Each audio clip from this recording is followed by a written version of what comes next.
নমস্কার, আমার নাম অভিমন্যু রায়। আমি এখন একটি কবিতা বলবো। সৎপাত্র, কবি সুকুমার রায়। শুনতে পেলুম পোস্তা গিয়ে তোমার নাকি মেয়ের বিয়ে।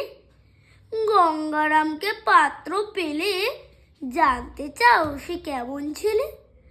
মন্দ নয়, সে পাত্র ভালো, রং যদিও বেজায় কালো।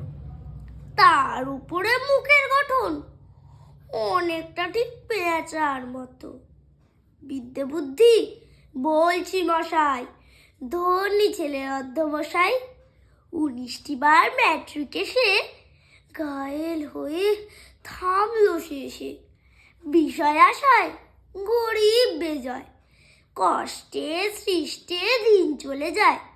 মানুষ তো নয় ভাইগুলো তার, একটা পাগল আর একটা গোয়ার, আর একটি সে তৈরি ছোলে।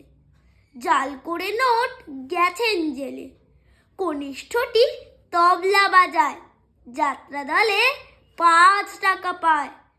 গঙ্গারাম তো কেবল ভোগে পিলের জ্বর আর পাণ্ডুরোগে, কিন্তু তারা উচ্চ ঘর, কংসরাজের বংশধর। শ্যামলাহিরি বনগ্রামে কি যেন হয় গঙ্গারামের। যাই হোক, এবার পাত্র পেলে এমন কি আর মন্দ ছেলে। নমস্কার।